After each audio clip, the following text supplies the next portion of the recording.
Hi, everyone. Welcome to Prioritizing Mental Health Care and Coverage During the Coronavirus Pandemic. This is an Education Writers Association webinar. Thank you for joining us today. I'm Allison Kowalski. I'm a program specialist with EWA. I'm going to go over a few housekeeping items before we begin, so just bear with me. The first thing is that this is an on-the-record conversation, and we have a questions box for you for the Q&A portion at the end. You can put questions into the questions box at any time, and I'll be sure to get to them at the end. Just make sure to include your name and affiliation when you do. Also, before you log off, there's going to be a prompt to fill out a survey. Please, please, please, it's only a couple of questions. Fill it out. Your feedback is very important to us. We're doing a lot more online events now, and we would love to know what you want to see and what would be most helpful for you in your reporting for this time. So now, let's begin. I'm going to introduce today's moderator, Wendy Lung. She's a reporter with the Ventura County Star, and she's already begun looking at mental health status of students in her coverage area in Ventura County, California. She's joined by Jennifer Rothman, who's with the National Alliance on Mental Illness, or NAMI. She's going to review some of the research on isolation in young people and offer story ideas, alongside Alana Newman, who's with the Dart Center for Journalism and Trauma. And she's going to be offering practical advice for journalists looking to self-care, and also some insights into her role as a professor, and kind of guide us through this and give you story ideas and a chance to ask them all questions. So with that said, I'm going to turn my camera off and come back at the end, but over to you, Wendy. Great, thank you. And thank you everyone for joining us today for a discussion on a topic that I think is very important, and maybe a topic that's not necessarily in the forefront of our minds. You know, we're all covering our school districts that have physically closed, and we're trying to figure out how to write about distance learning, and we see a lot of stress played out online of teachers and parents talking about the loss of learning and how to do it online and grading. But what I've also noticed, especially among young people, is that the sense of social isolation is starting to be real. I know that I recently interviewed a high school senior who is taking 3 AP classes, and I asked if he was really stressed out about that, about taking his test online. And he said, you know, I just really miss seeing my friends. And so I'm really looking forward to Jennifer's research, hoping to hear more about what you've learned about social isolation and what this quarantine has impacted on our mental health. And maybe you can also share how reporters can use NAMI as a resource, and what we should be asking our students and counselors, what kind of questions we should be asking as we write about this. And later, Ilana is going to share some tips on mental health checks for reporters and other journalists. This is, I think, something we all need. We find ourselves covering the biggest stories of our times, and at the same time, these stories are difficult to write, and we're writing them at a time when we're on furlough or experiencing pay cuts, and in some cases, job losses in our family. So Alana will end with that. So first, let's go with Jennifer. Walk us through some of your research. Great, thank you. And let me go ahead and share my slides. Just want to make sure everyone can see that. Great, thank you. So thank you all so much for having me here today. I'm happy to talk with all of you about the effects COVID-19 is having on young people, from school age to young adulthood, and more specifically on the effects of their mental health. I myself am a mother of 2 young children, and they're home with me. My husband has temporarily been laid off, so I've been juggling working from home, supporting my children with their online virtual schooling, finding ways to keep them busy while everything is closed. And, you know, we have to follow all the restrictions that COVID-19 has put on all of us just to keep ourselves and the community safe. So I am living this myself. And as I was coming up with topics, it certainly has helped me come up with more ideas for my family as well. So I've used my expertise and the feedback that I've been receiving from our NAMI leaders across the country to offer up 3 different story ideas for you all today. I really hope that these topics will allow you some room for creativity, and that you'll find ways to bring the voices of local families, teachers, community leaders into these articles, because we've really found that at NAMI, personal stories is what really allows individuals to, relate to education and awareness around mental health conditions. So with that, let's get into some of these topics. So the very first thing, and it's something that Wendy mentioned, was social isolation and its effects on children and adolescents. Right now, our children are home from school, they're out of daycare, and they're with the same people for all hours of the day. They aren't involved with their typical daily routines that included friends and neighbors. And with that isolation can come loneliness. In some of the research that I did, which will be on the next slide, I did find that friends are really the preferred source of social support, especially during adolescence. So when you don't have access to those friends and other peers, you can start to feel loneliness, which can then also cause some mental health symptoms. You'll see some of my main points around this topic on this slide. And what I'd like to include is that there are lots of simple suggestions for ways to make our kids feel more connected. I've been using a lot of these in my own home, and I'm familiar with a lot of my other friends who are parents and caregivers, and they've been doing the same. So, some of those things are relaxing the rules on screen time. We're always worried that as parents and caregivers, we're giving our kids way too much time on computers and iPads and their cell phones. So, but now with COVID-19, it's time to relax that a little bit, allow them to be text messaging, messaging friends, being on FaceTime, jumping on, Zoom meetups with friends to chat.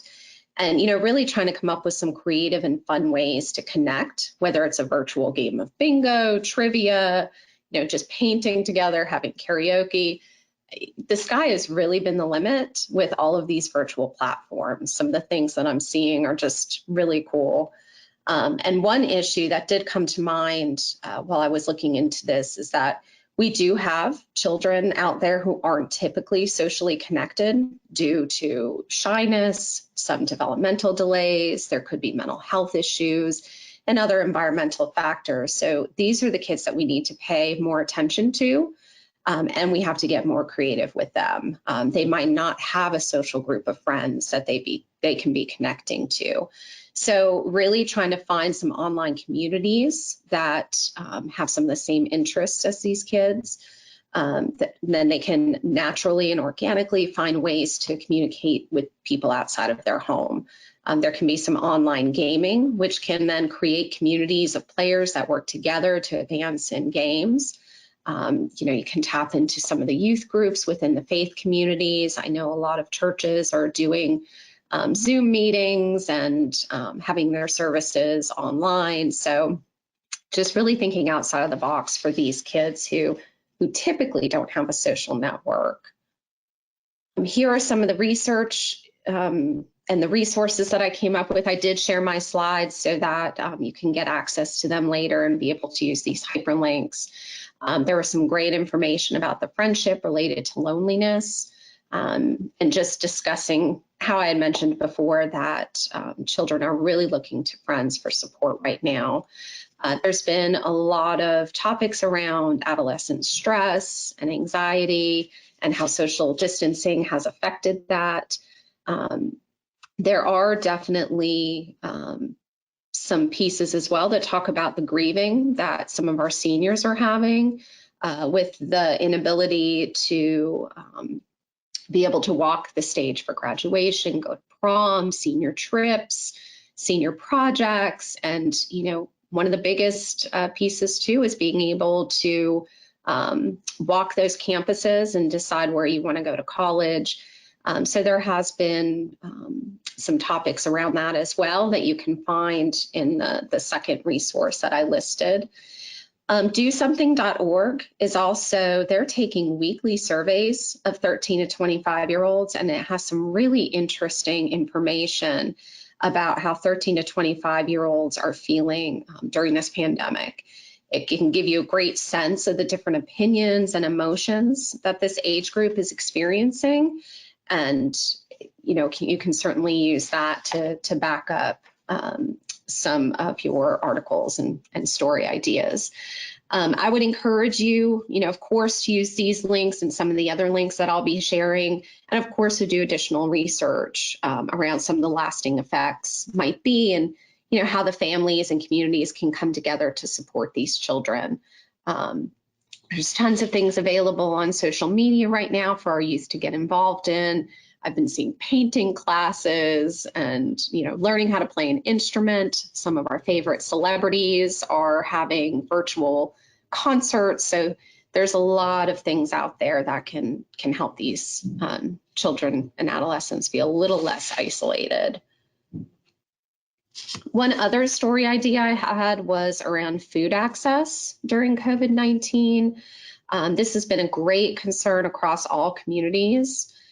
We have many households that are experiencing food insecurity across the country, but with the added stress and restrictions around COVID-19, it's making it even harder for a lot of these families to get access to food.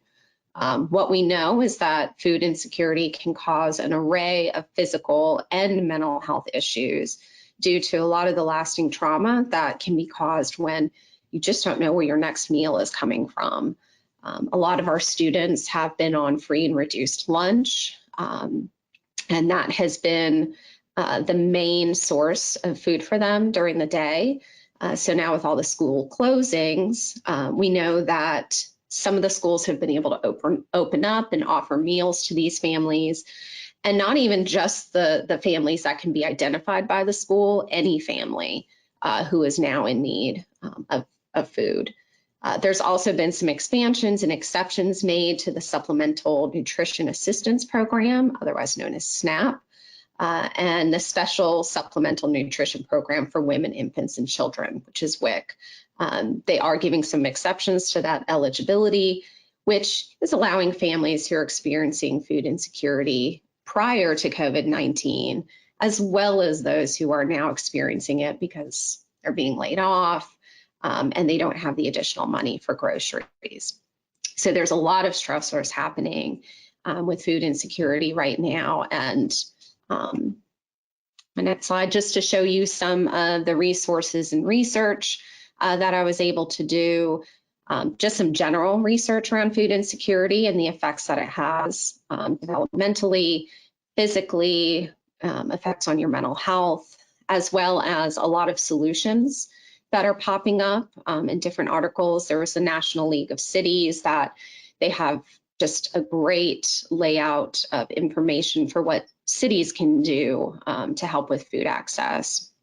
And really, my biggest hope with articles around this is to really bring knowledge and education to just the different communities so that if they can and are able to donate to a lot of these food banks, that they will. Because we know that the food banks are being stressed right now and need more resources. So hopefully some attention to this topic can also help with that. And lastly, one of the topics that we all felt was very important to touch on, because we don't want it to be all gloomy articles, is that there's resilience. Our kids can and will be resilient in all of this. What we know is that children are able to learn resilience at all ages. So even our typical children who, consistently have opportunities to problem solve and to, feel uncomfortable in situations and find ways out of that and are building their resilience, they're going to be able to use those coping strategies during COVID-19 as well. So for the children who have connectedness with their family members and are receiving a lot of support from their family, the parents who are making these huge tables of what your routine is going to look like for the day, or the parents who just, are getting very creative with getting outside and playing games and just really having that great family time, those kids are going to be okay. They're going to get through this. It's a tough time for everyone. And, as long as families are taking that time to discuss what's going on appropriately with each age level, of course, and then getting through it together, they'll be able to look back on this and able to see some of the positive things that came out of it. For our children and adolescents who might not have had the opportunity to build their resilience, or who might be in homes that have more stress and trauma, whether that's due to abuse or substance use among families and caregivers, there are still ways for these children to become resilient with involving communities and different faith communities and friends and families. As long as they have a strong family member they can get support from, or another adult. It could be a coach, it could be a pastor, you name it. They will also be able to get through this. But using some of the resources and research that I've provided on this slide, you should be able to get a good sense of what our families and these children can be doing through this pandemic in order to come out with great outcomes. There's some really good resources that gives parents ideas of how to talk to their children. They break it down by age group, which is also helpful. There's different strategies that can be used when doing virtual schooling or working with routines. And we're also working and seeing a lot of information out there for the families who also have a child or adolescent with a mental health condition who is now home, and what that should look like. So giving that support to the families is definitely going to be helpful at this time. And really how NAMI can help, we're the National Alliance on Mental Illness. We're one of the largest grassroots mental health organization. We are an alliance. We have state offices, we have local community affiliates, all run by NAMI leaders, and it's either people who have been affected personally by a mental health condition, or family members, or just those who are interested and want to help. We have professionals who work with us, who are on our board, et cetera. So reaching out to NAMI, we can get you connected to leaders in your different communities that can give you mental health expertise, whether it's personally and how they're handling their mental health during this, or how they're handling their child or adolescents' mental health symptoms during this. So definitely reaching out to NAMI, we can help with that. We've been providing a lot of quotes and resources. As you'll see, we even have our own COVID-19 page, as with many other organizations have this as well. I want to thank you all so much for what you're doing, and I want to thank EWA for having a presentation specifically on this topic, because we're just seeing an increase in people needing more support, more resources around mental health conditions, because between the isolation and the anxiety and stress that's being caused by COVID-19 right now, it's really affecting people's recovery, and a lot of individuals who have never experienced a mental health condition or symptoms of one just need somewhere to turn. So thank you so much. And with that, I'm done with my slides. Thank you so much, Jennifer. Thank you for sharing your research. And as a reminder to everyone who's watching, if you have any questions for Jennifer, you can enter it in the chat box. We'll be getting to your questions at the end. Make sure you share your name and your affiliation. And now we're going to turn over to Alana from the Dart Center for Journalism and Trauma, and she's going to share some tips for us journalists. Alana. Great. Can you see my slides? I can. Perfect. Thank you so much for inviting me today. I'm a clinical psychologist, a psychology professor, and I work with the Dart Center for Journalism and Trauma, and we're dedicated for the ethical reporting on traumatic events. So why are we here? COVID-19, as we've all know, is an unprecedented crisis, and you as journalists play a critical role. And I know that many of you were not expecting to cover trauma, crisis, and mental health. As education reporters, this is a new area, and it's challenging you both in terms of craft and personal capacities. And my goal is to help you stay resilient, effective, and relevant. So I'm going to give you a few ideas moving from adolescence to college mental health issues, and then really focus on your well-being.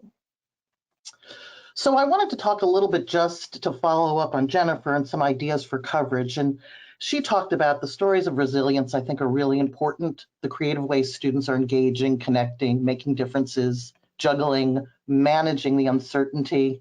There are many stories there, and I know that I'm really impressed with the ways that my college students are really rising to the occasion.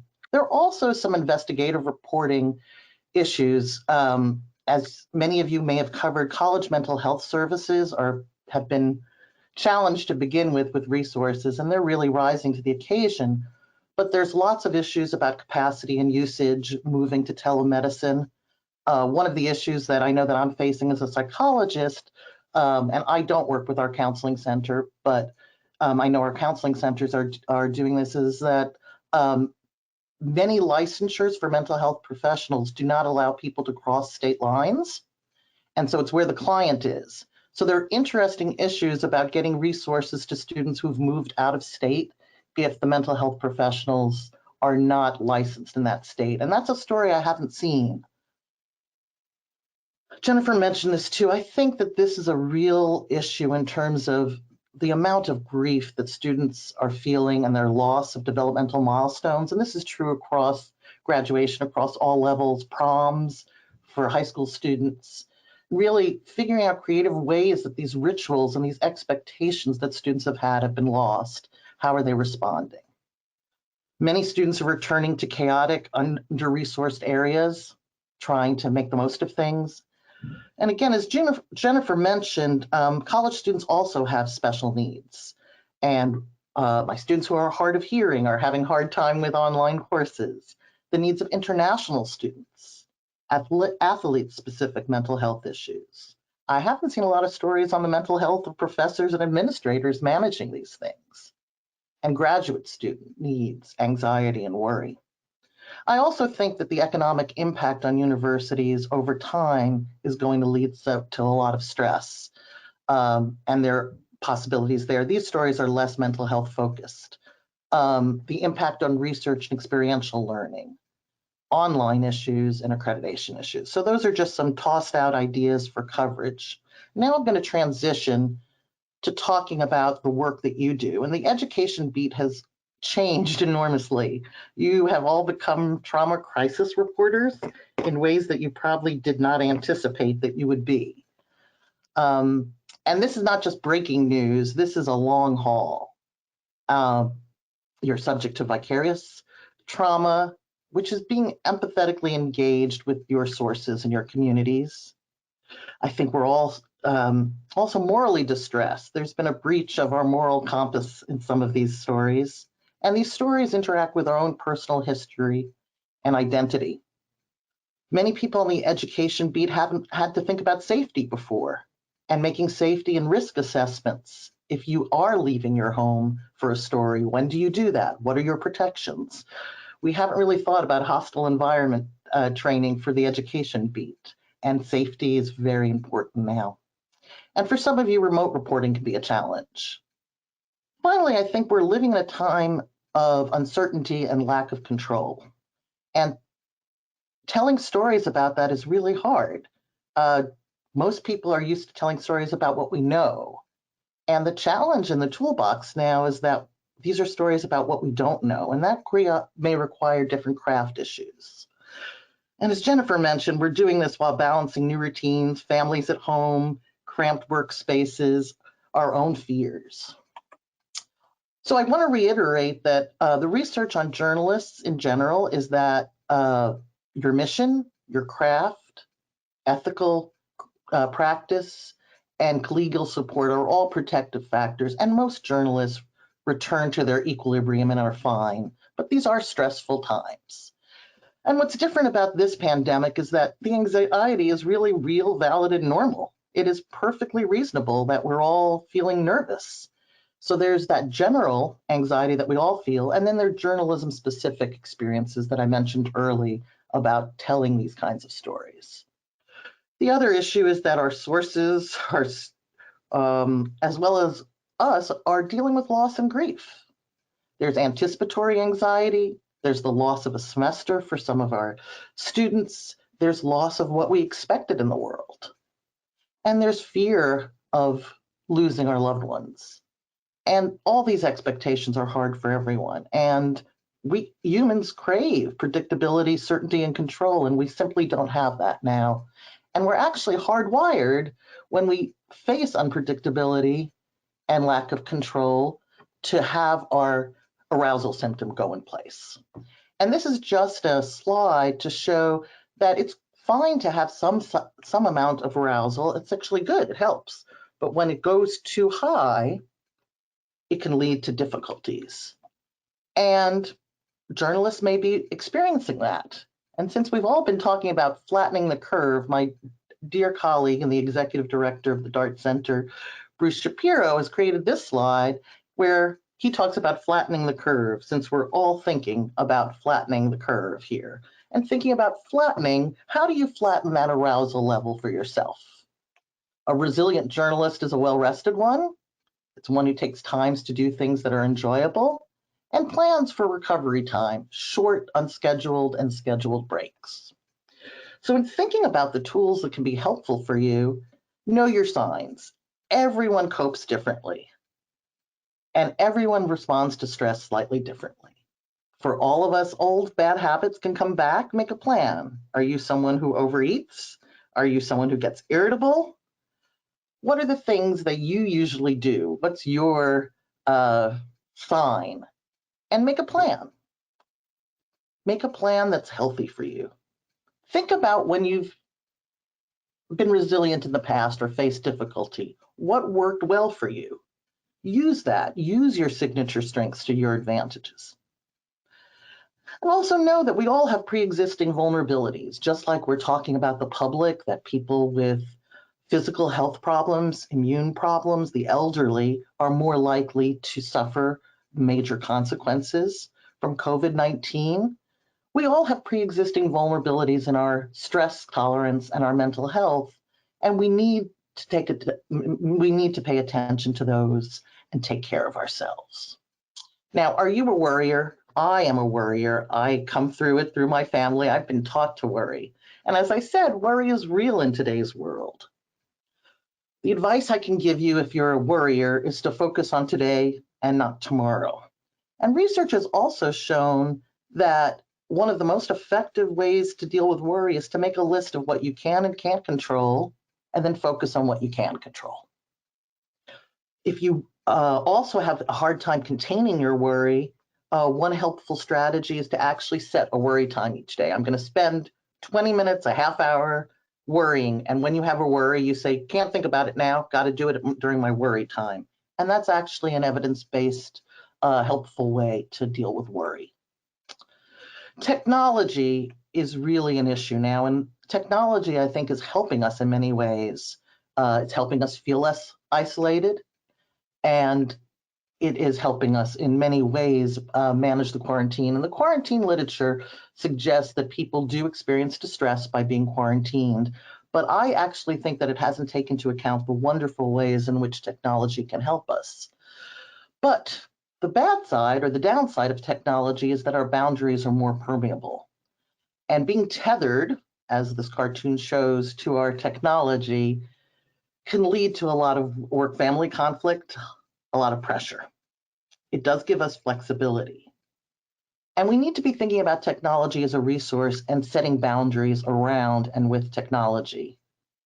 I suggest that you don't watch the news prior to bed, that you disconnect when you can. I know I spent all day long sitting in front of my computer now, and I really need to take time away from my computer. So really setting some boundaries. And I want to say that this takes practice. We are not used to it. And I am constantly practicing putting boundaries up. So it's important. Also thinking about what works for self-care is pacing yourself, regulating your trauma anxiety load. When do you work best? When do you need to take breaks? Stay connected. Social support is one of the best predictors of who does well. So really working to connect to other people. Know your signs, as I said before. Do the kinds of things that keep you grounded and that flatten that curve, that lower your arousal. If you can exercise, exercise. If you can meditate, meditate. Sometimes simply just taking a deep breath can really help. Trying to get sleep and having a real plan. Just like you plan your work, have a self-care plan. Training, like joining us today, that can be helpful. And also celebrating your victories and what you have accomplished, focusing on that. So it's really important to take care of yourself. Everyone thinks that self-care has to be large plans. Often when I sit down to make my self-care plan, I think, oh, I'm going to meditate for 3 hours. Well, that's not always possible. Small actions can lead to big changes. Between your projects and assignments, you can write some notes, you can get a drink, you can go to the bathroom, you can wash your hands, you can stretch. That's a lot of what I've been doing between things. You can eat a snack, you can take a short walk safe. You may want to have some rituals at the end of the day, maybe taking a shower, calling a friend, exercising, reading something fun, watching something on TV, changing your clothes, trying to figure out small rituals and small things you can do that can make a big difference in your self-care plan. These are possible. It is possible to spend 5 minutes taking a breath between projects. I've also been looking at the literature, what works and makes you more productive when you work remotely. And of course, that's during times when we're not under the kind of distress we are. But the literature suggests that getting dressed every day and having a schedule really makes a difference. And also in that schedule, scheduling breaks. Thinking about the problems you're facing as challenges and issues to solve rather than problems. Keeping those boundaries. There may be a space in your house to work, working there. Keeping track of your accomplishments or some kind of work journal can also be very effective because it makes you realize what you have done rather than what you haven't done. And I can't stress the importance of social and collegial support. I don't like the word social distance. I prefer the word physical distance, and I think the American Psychological Association also agrees with that. Use technology to reach out to others for support and to give support. Plan coffee hours, cocktail hours, dinners. Share information with one another. EWA can provide that for you. Also, you take advantage of that and be a good colleague. All research shows that one of the best indicators that someone will be resilient is the support both you give and receive. Finally, I also want to talk about meaning, because you as writers create meaning for yourselves and you create meaning for the public.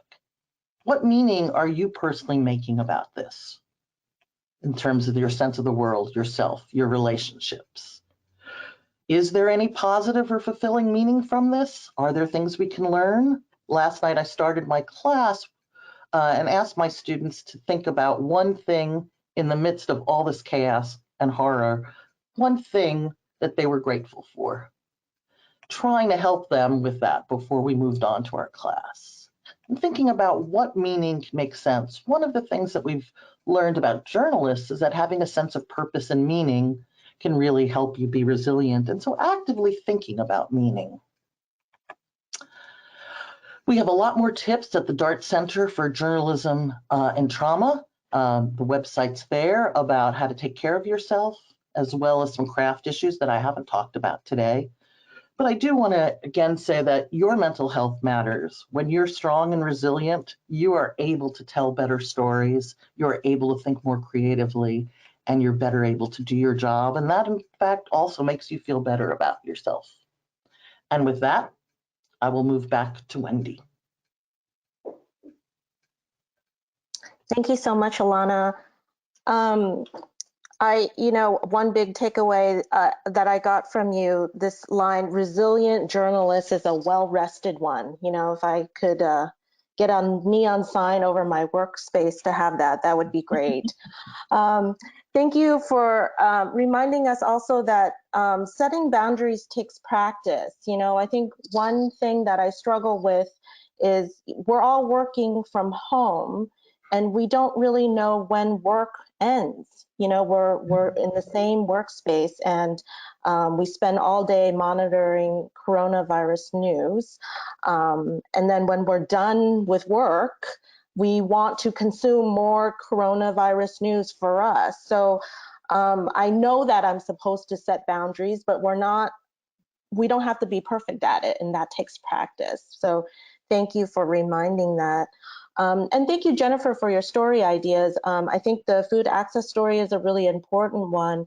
A lot of school districts are offering free lunch, and I think it's important to ask our districts how to compare the numbers currently with what it was before, what a typical summer is like. And although a lot of these districts are offering free lunches, how does it compare to a typical school day? You know, we may be offering a free lunch today, but when school was in session, were they also offering breakfast and an after school snack? And that way we can really see what the gaps are. And, you know, the idea of writing stories about student resiliency is really important because I think as journalists, before coronavirus, we may, you know, we're always kind of upset when people say you don't write enough positive stories, right? Journalists roll our eyes at the positive stories that we don't write enough of. But in these times, I think it is important to not just write about the doom and gloom. And these are stories I think that our readers want. You know, I'm very surprised at how many people are reading our stories about these social distancing parades and these other ways of people coping. Well, I'm curious, both Jennifer and Alana, if you've seen any stories out there that maybe got it wrong, if there are any mistakes that we journalists should watch out for, any pitfalls out there as we cover mental illness. I'll speak up really quickly. Personally, there was an article that I saw and it was actually posted a lot on some of my news feeds on social media. And then even in my, in the neighborhood that we live in, we also have a Facebook page and somebody posted it and it made it seem very passive aggressive because it was a story about how people who are getting creative and still sitting outside with that 6 feet or more distance. And it was it was a negative take on that. So it was taking some of the creativity that people were doing to really just feel like they're still part of a community and making it seem like they were doing everything wrong. And what was funny to me is I was able to Google the same thing and get a story that was the complete opposite of it. So I think, just making sure that whatever stories are being used, that there's definitely some research and some professional sites that are being used to really back up those stories. I think the only thing that I would add is that I've been seeing people refer to people with disease as COVID-19 cases or victims or COVID-19 families or the diseased. And those are people who have COVID-19, people who are being treated for COVID-19, people who are recovering from COVID-19, families that are dealing with COVID-19. And after recovering, or if there are losses, their life will go on or they will live with those things. And I think that really thinking about that language, and it's the same language we talk about for folks with mental illness. They are not their mental illness in their totality.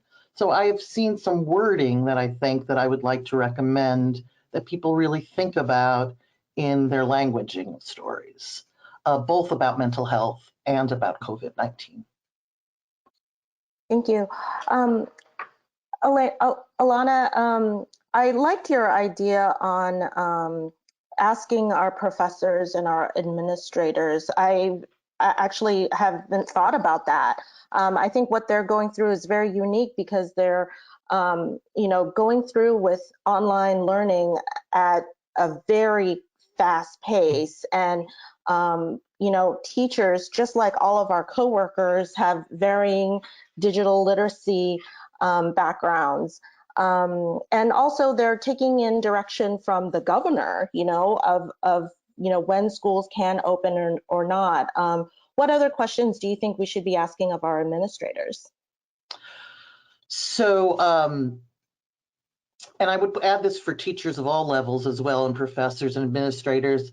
I think that one of the biggest questions that they're coping with is, and our government as well, is what are the factors? How do you decide when to open up again? How do you decide what are the factors? What evidence are you using? How are you managing your own stress? There are so many details and so many compliance issues that you can't imagine. In my little part role, doing a few things, I'm also in charge of our institutional review board. There are so many regulations and kinds of things that administrators are dealing with in all of education across all levels, trying to meet the needs, thinking about parents. I think that there are a lot of administrative angles that may be interesting. And given what I know from when I spoke at the Educator Writers Association, there's a range of writers here listening to this. And so each one may have their own beat on what the institutions are doing. So hopefully that answered that. Great. We want to get to some of your questions. Allison, do we have any questions out there from the audience? Yeah, I just want to remind everyone, when you write in your questions to the question box, please include your name and affiliation for us. But yeah, the first question I have here is from Kathleen McNearney, who's wondering where you can find good data or how you can request it about college mental health services, their usage and capacity. It's a good question. I don't know those sources that well. There is an association for campus. The association. There's an association for all the directors of campus counseling centers, and I don't know the abbreviation, but one exists. And I think some of it will involve really contacting individual ones. I don't know of a major source, but that association might be one of them. Great. Our next question comes from Karen Hendricks, who is writing for the Berg in Harrisburg, Pennsylvania. Her question is directly for Jennifer. She wants to know a little more about resilience and why it's so important. Sure. So, you know, the importance around resilience is really the ability for children and adolescents, as well as adults, to be able to get through a stressor or trauma and, you know, to be able to learn and grow from it versus having negative reactions or feeling consumed by that stressor or worry.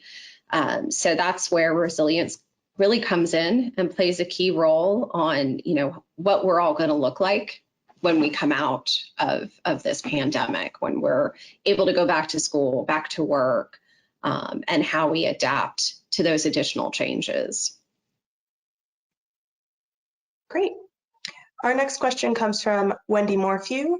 Her question is, she's interested in following up on a story about lack of cross-state credentiality for therapists.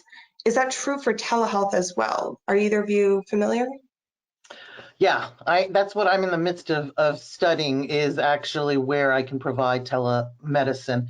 And what's complicated, as I said, is that we're moving to, I can speak for psychologists, I can't speak for other mental health professionals. And APA, if you go to their website, I think they now actually have a listing of each state. So licensures are done by state.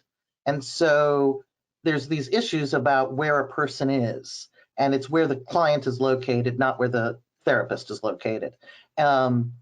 So there are some sources there, and this is becoming very complicated in telemedicine because most of the time people do telemedicine within state, and this is challenging us in that way.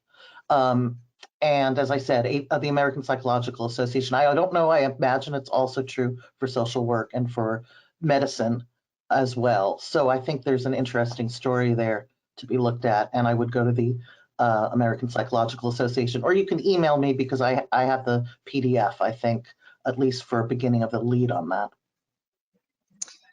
And this is another question, also from the same person, from Wendy, and I think this is an Alana question. She's curious to kind of elaborate a little more from the caring for your own mental health as a journalist angle. What does the role of journaling play, and like what kind of things should people think of including in their journaling that actually would be like stress relieving? Is there any kind of format or things to write down that you've seen in the research have been really affirming for mental health? Yeah, so there's an entire literature on narrative writing, on writing about your stressful experiences, has actually shown to improve mood and also to actually even improve immune function. So any kind of writing about stressful experiences are there.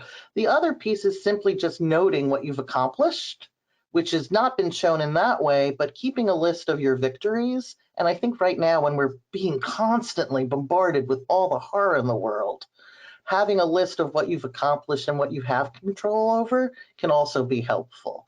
So you can go, either way, which is you can go deep and sort of write about your worries, or you can also just simply keep track of what you've achieved each day as a work journal, and either of those strategies can be successful depending on it. And again, I want to say that not everything works for everyone, so you have to figure out what works best for you.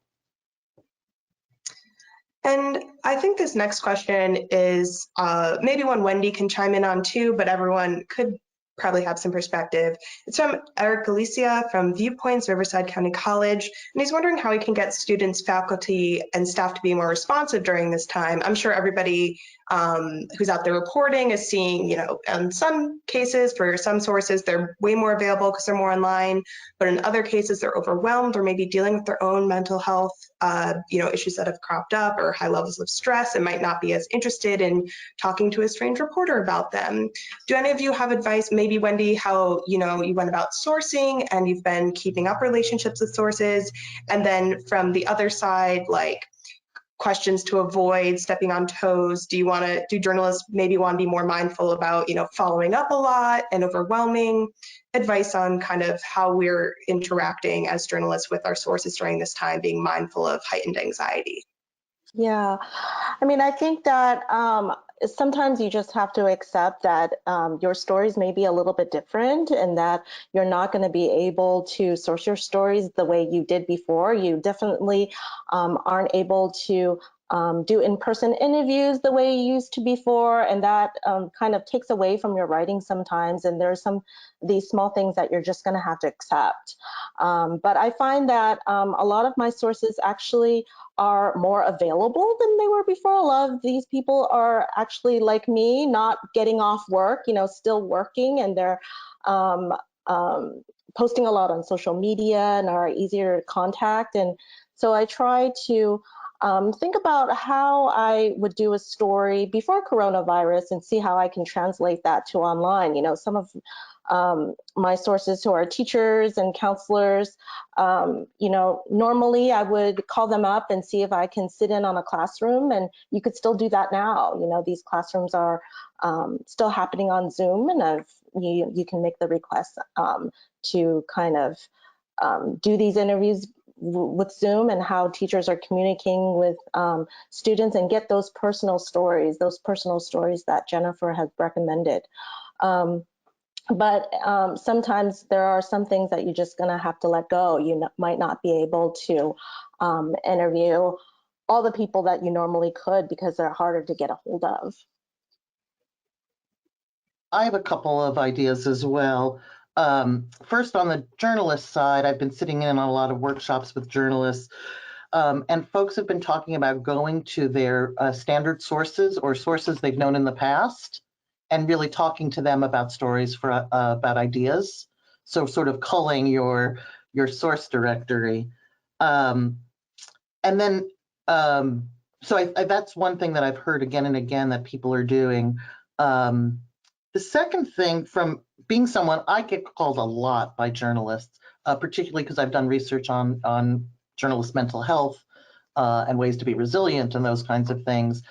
And I appreciate, one, when someone first goes to the website and gets the stats and is using me not, I tend to say no now if a person can get the information they don't need from me when it's available on the website. So I really appreciate when someone says, here's the angle, here's what I want to do, here's how much time I need, here's when the deadline is.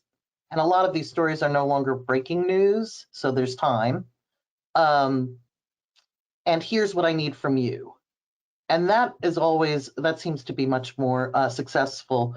I do get a lot of like stories where people haven't done their homework as journalists, and that I am really busy right now. And I find I'm more responsive to people who do that. Or if somebody contacts me and I say, here are some fact sheets on the website about how many journalists have PTSD or this, that, and the other thing. Read this, and then if you have questions, come back to me. So I want someone to do their homework and to demonstrate to me that they've done their homework. That may just be me, but that's helpful for me. I was just going to add, just as another idea, another avenue that you could possibly take is, especially speaking specifically to mental health on college campuses, there's a lot of organizations that work closely with campuses. NAMI has campus clubs, Active Minds, JED. So thinking about another way to get in touch with students or professors through the contacts of these different organizations. And again, this is only specific to mental health on campuses, but that can also be another way to get a contact. And I would also add that one of the things we haven't talked about today that you just made me think of is the issue of family violence and domestic violence and harassment. And that still continues to be an issue. And that's also a story to cover, of which there are sources like Jennifer just mentioned. Great. I have another question here from Shirley Smith. It's actually a two-part question, so I'll ask them just one at a time, so not to overwhelm. But the first part, she's wondering if either of you have suggestions. She's reporting on a story about students who depend on and off-campus jobs that have lost those jobs due to the pandemic and school closures and who are not eligible for money from the stimulus package. Do you have any ideas on where you can look for those kinds of students, how to connect with them? I don't know, maybe Alana, you're a little more cued in. I don't know if this is within your area of expertise. Within my experience, I don't know if it's within my expertise. Many universities and colleges have emergency loan programs, and you might be able to look at that. This is something that my students have been talking about. I have them check in before we start our class again, and the loss of a job is a major issue for many of them. And I think simply figuring out a way to like tweet or Facebook or ask people for this, students really want to talk about this. And when they are able to work, that's like the first thing they say, I'm feeling better this week because I had 2 hours at my job. And I think this is also going to be the story, I think in general, is the relationship of economy. I am less worried about quarantine. I mean, I do think that this is an issue, and for people who have vulnerabilities, quarantine it sucks. It's hard, it's distressing, but I don't think we're going to have lasting effects. What I'm worried about is in the long term, and that's why I think the food issues are so important as well, is that the mental health and the physical health ramifications in the long term of the pandemic are really going to be the ones that I think we need to keep an eye on for mental health. Thank you for that. And then the follow-up question might also be one for you, Alana. I don't know if you've had any international students you've had to, talk through about their special challenges, if they're stuck on campus, if they can't go back home, or if they had to go back home. Do you have any suggestions for reporters looking for stories from that angle? Yeah, I think this is a complicated issue. Many folks are not able to go back home. There are visa issues, and I don't know all the ins and outs of that, but I know there are concerns about visa issues. And I think administrators are really, this is another administrator story too, is managing those challenges. And again, I think this one, because students may be afraid in our particular climate in the US, and I've been mostly talking from a US framework, of going on the record. But I think that it would be possible again to ask students about that. But I would also caution people to be careful about anonymity, because those are students who are really at risk in certain kinds of ways. Well, I have those one are all the point about that. The other issue that's also there, at least for colleges, and I think that's been covered pretty well, is that less and less international students are enrolling in U.S. colleges. There was also a story today about Australia having the same issue, and that's also an economic issue as well as it's an interesting issue of how we are going to continue to promote global education and cooperation. So. Great. Well, I was going to end, but we have one more question come in. So let's take this before we sign off. So this question is for Jennifer from Andrea Henderson. She usually writes stories on minority children that suffer from extreme mental disorders. Any story ideas around that? She's with St. Louis Public Radio. Ooh, that's a tough one. I would say, really just taking some of the ideas that I shared today and that Alana and Wendy have shared, and using the minority spin on it, because especially if they have mental health conditions, you can just add the stressors and the increase in symptoms of a child who might have a mental health condition that is now experiencing the social isolation.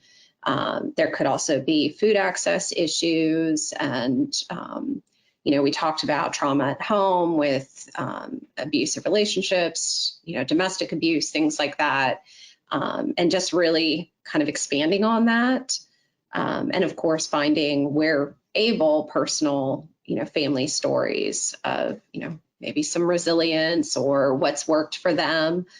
Families love hearing from other families that are going through the same thing.